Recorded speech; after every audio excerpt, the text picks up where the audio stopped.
러크만 주석 요한일서 2장 세 번째 시간입니다.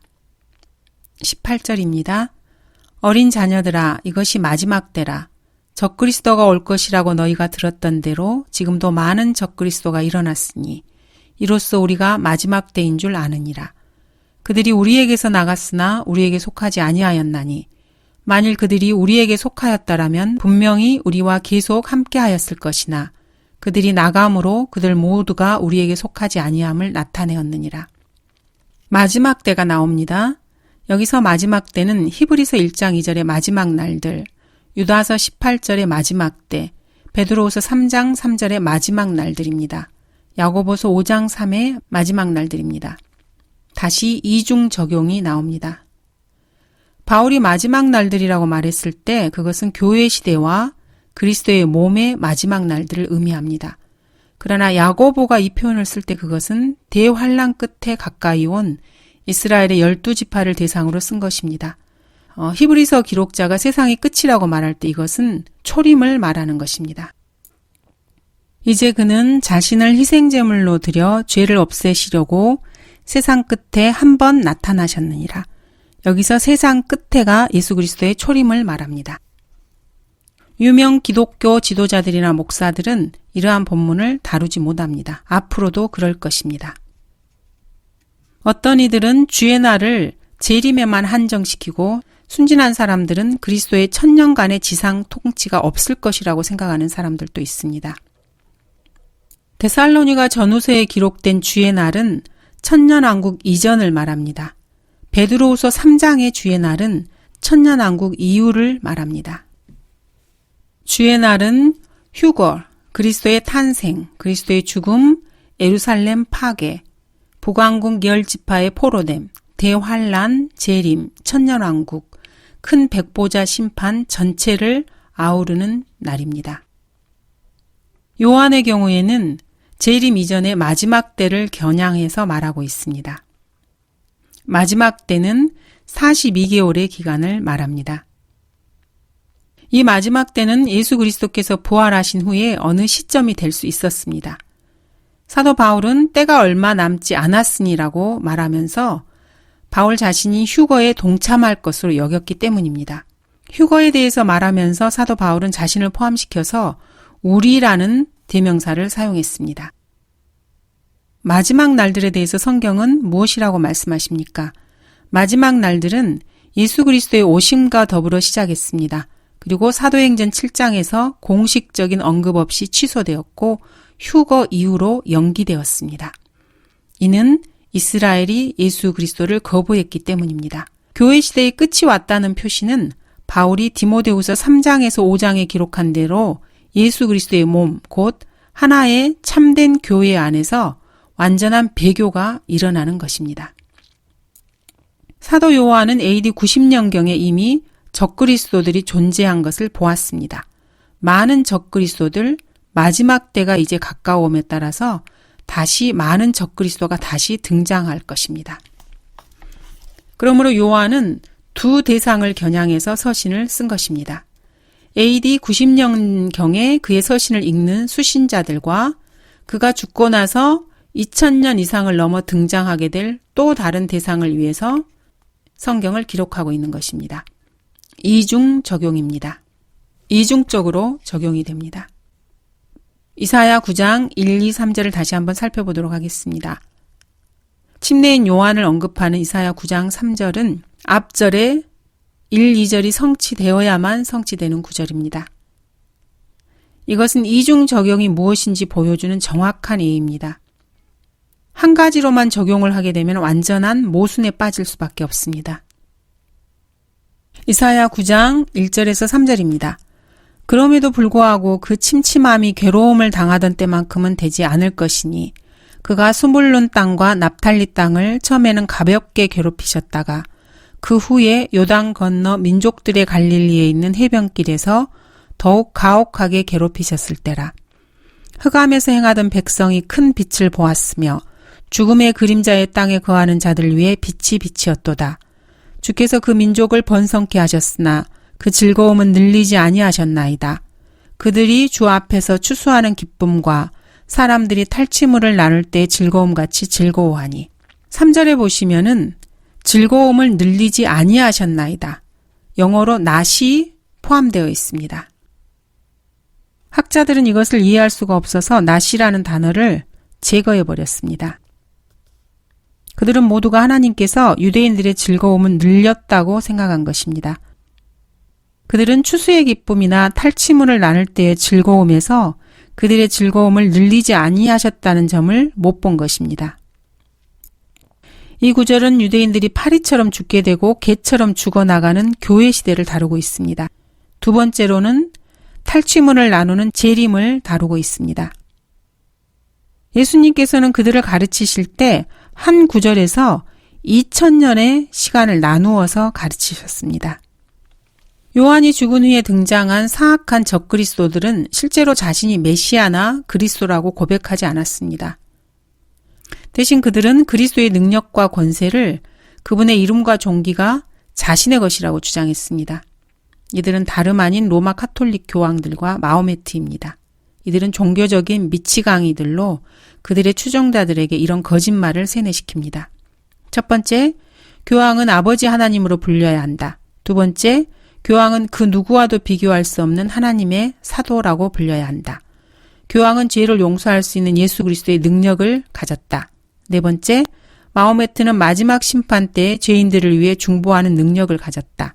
다섯 번째, 교황과 마호메트는 둘 다 자신이 믿는 바를 믿지 않는 자들에게 사법적으로 구속, 고문, 살인 등을 명령할 권세를 가졌다. 마호메트는 달신을 섬기지 않겠다고 하는 국가에 대해서 선전포고를 할 수 있는 권세와 권위를 가졌다. 이 둘 다 자신의 종교만이 유일하고 참된 종교라고 주장한다. 여덟 번째, 교황은 하나님께서 자신의 교회를 사람에게 은혜를 주시는 통로 또는 수단으로 사용하는 유일한 교회로 선택하셨다고 주장한다. 마호메트는 예수 그리스도께서 그분의 탄생과 계보와 죽음과 부활에 대해서 거짓말을 했다고 주장한다. 교황은 하나님의 신성에 속한 세 개의 속성을 탈취해서 죄인인 마리아에게 주었다. 마리아는 그녀의 불교람으로 인하여 정결례를 행해야만 했던 죄인이었습니다. 이런데도 교황은 마리아가 죄가 없으며 죄인들을 위해 중보할 수 있고 900만 명의 기도를 동시에 들을 수 있을 만큼 전능하다고 주장합니다. 이 두 종교의 미치광이 중 하나는 총각이었고 다른 하나는 일부 다처론자였습니다.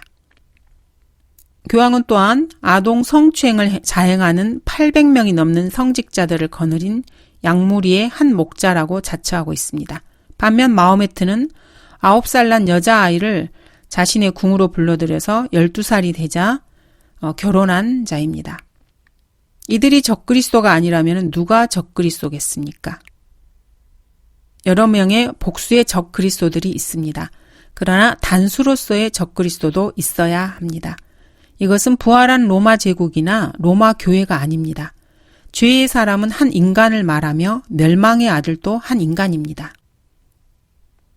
뱀의 씨는 인간이며 그는 악한 이스라엘의 통치자입니다. 적그리스도는 미래의 멸망의 아들로 불릴 것입니다. 우리 그리스도인들이 어떻게 적그리스도를 분별할 수 있겠습니까? 아주 쉽습니다. 성경을 보면 됩니다. 한글 킹제임스 성경을 구매해서 한 권 보면 됩니다.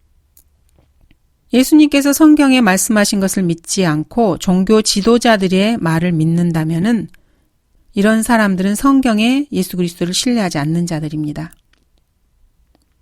예수님은 카톨릭의 미사에 대해서 성경에 하나님의 의견을 적어 놓으셨습니다. 살리는 것은 영이니 육은 전혀 무익하니라. 내가 너희에게 한 말들은 영이요 생명이라. 카톨릭의 미사는 전혀 무익합니다. 예수님은 구원에 대해서도 하나님의 생각을 성경에 적어 놓으셨습니다. 너희는 너희가 알지 못하는 것을 경배하고 우리는 우리가 경배하는 것을 아노니 이는 구원이 유대인에게서 나오기 때문이라. 주님께서는 지옥에 관한 하나님의 생각도 성경에 적어 놓으셨습니다. 그러므로 독보리들을 거두어서 불에 태웠듯이 이 세상의 끝에도 그렇게 되리라. 여러분의 주위에 있는 사람들이 예수 그리스도께서 말씀하신 것과 다르게 말한다면은 그 사람은 예수 그리스도를 대적하는 자입니다.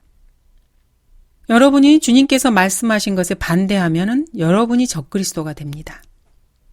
마호메트는 역사상 가장 사악한 적그리스도 중에 하나였습니다.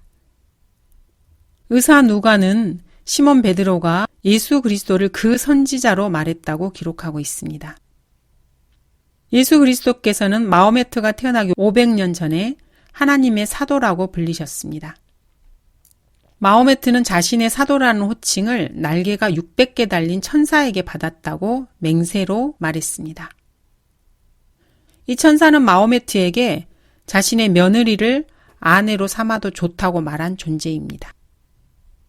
알라는 양자가 결혼하였다가 이혼하면은 그 이혼한 며느리와 결혼해도 좋다고 허락했다고 말을 합니다. 19절 그들이 우리에게서 나갔으나 우리에게 속하지 아니하였나니. 사도 바울에 따르면 신약 지역 교회들 내에서도 이단들이 등장합니다. 그렇게 함으로써 진리를 가르치는 교사들이 드러나게 될 것이라고 말합니다. 즉 이단들이 나와야 이들을 바로잡고 진리를 말하는 자들이 빛을 발한다는 것입니다. 가짜 달러는 진짜 달러를 드러내게 합니다. 진짜 달러는 가짜 달러를 알아볼 수 있게 합니다. 요한의 시대에 있었던 적그리스도들은 자신들이 회중을 떠남으로써 그들 자신의 정체를 드러냈습니다. 그들은 건전한 교리를 견디지 못합니다. 오늘날도 똑같은 일들이 벌어지고 있습니다. 대환란 때도 마찬가지일 것입니다. 요한이 이 서신을 기록한 AD 90년대부터 지금까지 늘 똑같았습니다. 배교자들은 로마의 이교도들이 콘스탄틴치아에서 세운 유일하고 참되고 거룩한 사도들의 교회를 떠난 것이 아닙니다. 그들은 성경대로 믿는 지옥교회 모임을 떠납니다. 이들은 노바티안, 몬타니스트, 도나티스트라는 이름으로 불린 모임들이었습니다. 그리고 이들은 로마 안으로 들어갔습니다. 물론 로마 가톨릭 역사가들은 이와 반대로 설명을 합니다. 양의 가죽을 쓴 늑대들이 양무리를 떠나서 늑대 무리에 다시 합하는 것입니다. 탕자가 돼지와 함께 아버지의 집으로 돌아온 비유를 역으로 생각하면 됩니다.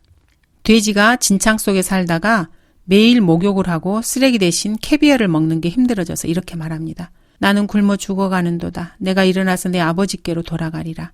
그리고 돼지는 다시 진창과 쓰레기로 돌아가는 것입니다. 이러한 그리스도인들로 넘쳐나는 시대입니다. 20절 그러나 너희에게는 거룩하신 분으로부터 기름 부음이 있으니 너희가 모든 것을 아느니라. 내가 너희에게 쓴 것은 너희가 진리를 알지 못하기 때문이 아니라 너희가 진리를 알며 또 어떤 거짓말도 진리에서 나오지 아니하는 것을 알기 때문이라. 예수께서 그리스도이심을 부인하는 자 외에 누가 거짓말쟁이냐? 아버지와 아들을 부인하는 자가 곧 적그리스도니라. 누구든지 아들을 부인하는 자에게는 아버지가 없으나 아들을 시인하는 자에게는 아버지가 있느니라. 거룩하신 분으로부터의 기름 부음은 27절에 나오게 되는 기름 부음입니다. 세상의 모든 그리스도인들은 구원받았을 때 기름 부음을 받았습니다. 고린도후서 1장 12절을 보겠습니다. 우리의 자랑이 이것이니 우리의 양심의 증거라. 이는 우리가 진지함과 경건한 성실함으로 하되 육신의 지혜가 아닌 하나님의 지혜로 세상에서 행하고 또 너희를 위하여 보다 풍성히 행한 것이라. 그분은 또한 우리를 인치시고 우리 마음속에 성령의 보증을 주셨느니라. 성령께서는 믿는 자를 그리스도의 몸 안으로 놓고 인치셨습니다. 이 인치심은 영원합니다. 은사주의자들의 성령 세례나 성령 침례가 아닙니다. 또는 옛 본성을 제거, 두 번째 축복, 성화 이런 것과는 무관합니다. 안수도 성경적 기름 부음과는 무관합니다. 로마 카톨릭의 견진 성사도 마찬가지입니다. 믿는 자 안에는 성령께서 영원히 거하십니다. 이는 모세와 같은 선지자이신 예수님께서 친히 예언하신 내용입니다. 그리스도인이 영원히 향유할 권리입니다. 모슬렘 교사들은 이 유로자가 바로 마호메트라고 말합니다. 우습지도 않은 억지입니다. 대부분의 현대인들은 정보의 홍수 속에서 산다고 말합니다. 하지만 이들은 성경에 대해서는 까막눈들입니다. 그리고 마호메트가 14명의 아내를 거느렸고 아동 성추행자이며 적들의 혀를 잘라내고 유대인들과 그리스도인들을 모두 죽여달라고 알라에게 기도한 자였다는 역사적 사실에 대해서는 전혀 알지 못합니다. 마호메트는 기도 모임에서 조는 사람은 마귀가 와서 그의 귀에 오줌을 넣는다고 믿었습니다. 이렇게 말하면 이슬람교를 비방한다고 생각할 것입니다. 그러나 그것은 사실입니다. 21절, 또 어떤 거짓말도 진리에서 나오지 아니하는 것을 알기 때문이라. 마호메트는 아담은 키가 90피트이고 예수님은 십자가에서 죽은 것이 아니라고 거짓말을 했습니다. 예수님의 제자들 중에 하나가 대신 매달려 죽었고 예수님은 그것을 피했다는 것입니다. 그의 아비가 거짓말쟁이이기 때문에 이런 말을 하는 것입니다. 예수께서 그리스도의 심을 부인하는 자 외에 누가 거짓말쟁이냐? 그리스도인들을 제외한 세상의 모든 사람들은 이 부분에 있어서는 거짓말쟁이들입니다. 예수님은 여러 그리스도 중에 한 그리스도, 한 메시아가 아닙니다. 예수 그리스도는 유일하시고 참되신 메시아입니다. 주님은 여러 선지자 중에 한 선지자가 아니라 바로 그 선지자, 유일한 선지자이십니다. 예수님은 단순한 사도가 아니라 우리의 고백하는 바 사도이며 대제사장이십니다. 예수, 지저스라는 이름은 여호와께서 구원하신다는 뜻입니다. 자유주의자들은 하나님의 이름인 여호와를 야훼라고 부릅니다. 야훼는 히브리 부족신의 이름에 불과하다는 뜻입니다. 인자이신 예수 그리스도, 그분은 여호와셨고 이 여호와께서 찔림을 당하셨습니다. 예수 그리스도께서는 하나님의 성어 네 글자인 요드, 해, 와우, 해, 바로 이 하나님이셨고 겟세마네 동산에서 강력하게 자신이 나는 나라는 I am 이라는 말씀을 선포하셨습니다. 그래서 주님을 체포하려고 왔던 자들이 I am이라는 이 말에 엎드려진 것입니다. 예수 그리스도께서 자신이 여호와 하나님이심을 선포하셨을 때 예수님께서는 얼굴을 붉히거나 민망해하거나 몸을 비비꼬며 어색해하지도 않으셨습니다. 주께서 사랑하시던 제자도 사도 바울도 분명하게 예수 그리스도께서 여호와 하나님이심을 명확하게 말하고 있습니다. 만약에 알라가 그리스도인들의 하나님의 또 다른 이름이라면 알라의 손과 발에도 구멍이 있을 것입니다. 그러나 코란에 따르면 알라는 손도 없고 발도 없고 앞으로도 그런 일은 없을 것입니다. 이교도 모슬렘인들은 그들의 신에게는 눈도 발도 심장도 머리도 손도 위도 없고 육신도 없어서 우리 가운데 거할 수 없다고 생각합니다. 죄인들을 위해 고통을 당하거나 죄인들을 위해 죽고 자신의 피조물들을 위해서 고통을 당한 그런 신은 없습니다. 세상의 다른 모든 신들은 피조물들로부터 격리되어서 사람들과 어떤 경험도 공유하지 않고 사람들이 겪는 일에도 동참하지 않습니다. 교황 바오로 2세는 마호메트의 신이 예수 그리스도의 하나님이시요 아버지이시며 단지 이름만 다를 뿐이라고 했습니다. 알라는 메카의 카바에 있는 베두인 달신의 이름입니다. 2장 24절입니다. 그러므로 너희는 처음부터 들은 것을 너희 안에 거하게 하라. 너희가 처음부터 들은 것이 너희 안에 있으면 너희도 아들 안에 또 아버지 안에 계속 거하리라. 요한은 다시 만약 뭐뭐 한다면이라는 조건절을 사용하고 있습니다. 교리적 적용의 경계선을 넘나드는 것에 주의하시기 바랍니다. 본문은 영원한 생명의 약속이 조건적임을 증명하는 완전한 증거 구절입니다. 히브리서 3장 6절과 맥을 같이 합니다. 그리스도는 자기 자신의 집을 맡은 아들이니 만일 우리가 확신과 소망의 기쁨을 끝까지 굳게 붙들면 우리가 그의 집이라. 만약 뭐뭐 하면은 그의 집이 되는 것입니다. 10장 26절도 같은 맥락입니다. 이는 우리가 진리의 지식을 받고 난 후에도 고의적으로 죄를 지으면 더 이상 죄들을 위한 희생제가 남아있지 아니하고 이 구절들은 교회 시대의 교리와 상치됩니다. 즉 교회 시대에 적용되는 교리가 아니라는 것입니다. 이 시대에 사는 그리스도인들은 누구나 예수 그리스도 안으로 너무나 깊이 들어가서 그분의 뼈 중에 뼈요 살 중에 살이 되었습니다. 예수 그리스도와 영원히 연합하여 한 영이 되었습니다. 그러나 배교한 자들은 아들 안에 계속 거한다는 것이 실제로 너희가 그리스도인이 마땅히 살아야 할 것처럼 계속해서 살다라는 의미로 여깁니다. 그래서 그렇게 살지 못하면은 떨어져 나간다고 생각하는 것입니다. 이것이 바로 죄와 사망의 길입니다.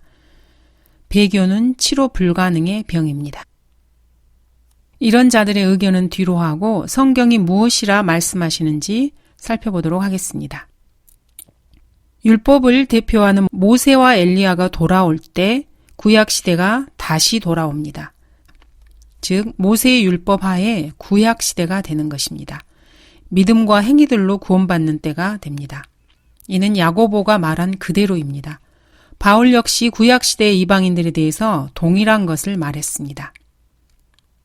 바울은 이렇게 말합니다.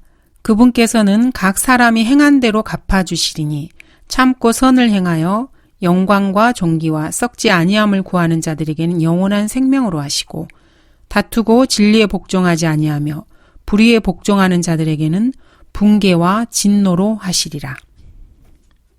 이 구절은 신약의 구원 계획과는 아무런 상관이 없습니다. 하나님께서 노아부터 그리스도까지의 이방인들을 다루셨던 방법을 설명하고 있습니다. 구약에서는 성령께서 사람들 안으로 들어오시기도 하고 죄를 지은 사람들에게서 떠나기도 하셨습니다. 때로는 그들에게 돌아오시기도 하셨고 돌아오지 않기도 하셨습니다. 대부분의 성경 교사들과 신학대학 교수들은 이를 간과하고 있습니다.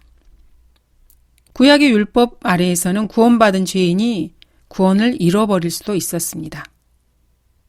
여러분의 목사가 이 진리에 대해서 무지하다 해도 다윗은 분명히 알고 있었습니다. 그래서 다윗은 시편에서 이렇게 부르짖습니다. 주의 면전에서 나를 내어쫓지 마시고 주의 거룩한 영을 내게서 거두어 가지 마소서. 다윗은 하나님께서 성령을 자신에게서 거두어 갈까 봐 두려워하고 있었습니다. 대환란 기간에는 구원받은 사람들이 끝까지 견뎌야 합니다. 히브리서에서는 3차례에 걸쳐서 끝까지 견뎌야 한다고 말하고 있습니다. 요한계시록에서도 3차례에 걸쳐서 대환란 기간에는 행위들이 구원의 일부라고 말하고 있습니다. 마태복음과 야고보서에서도 5번이나 동일한 것을 말하고 있습니다.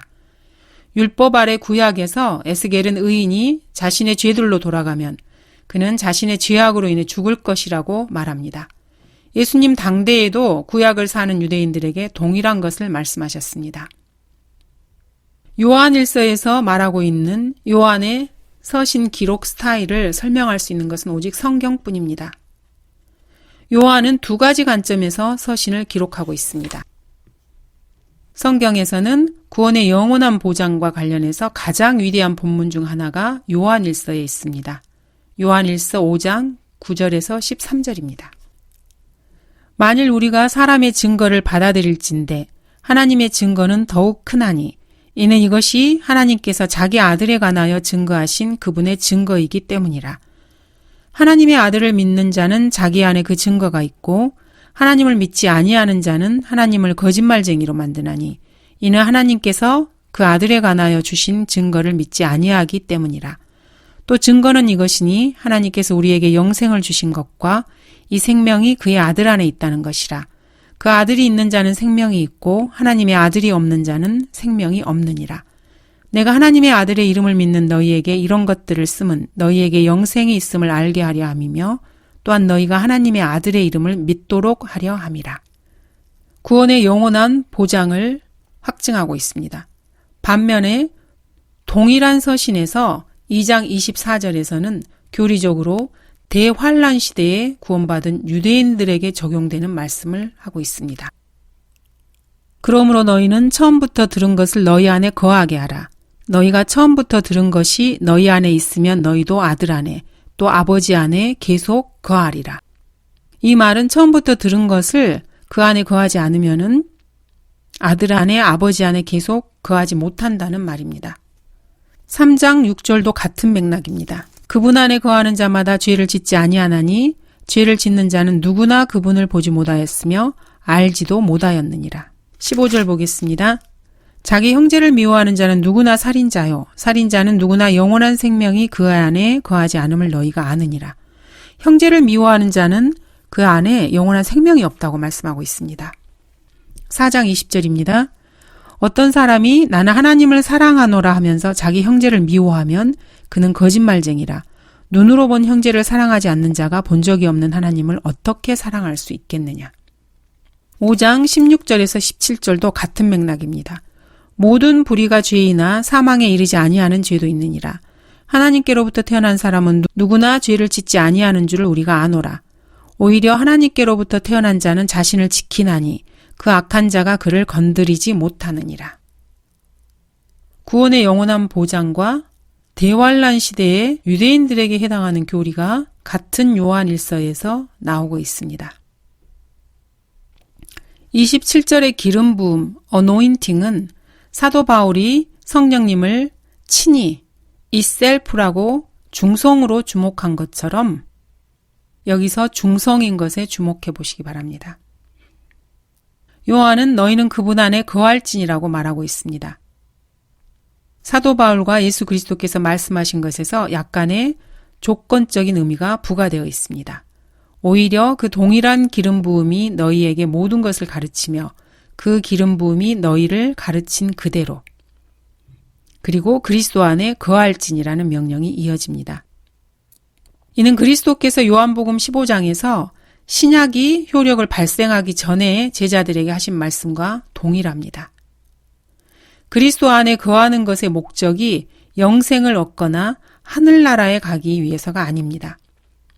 28절에 있는 대로 그가 나타나실 때 그리스도인이 수치를 당하지 않기 위해서입니다.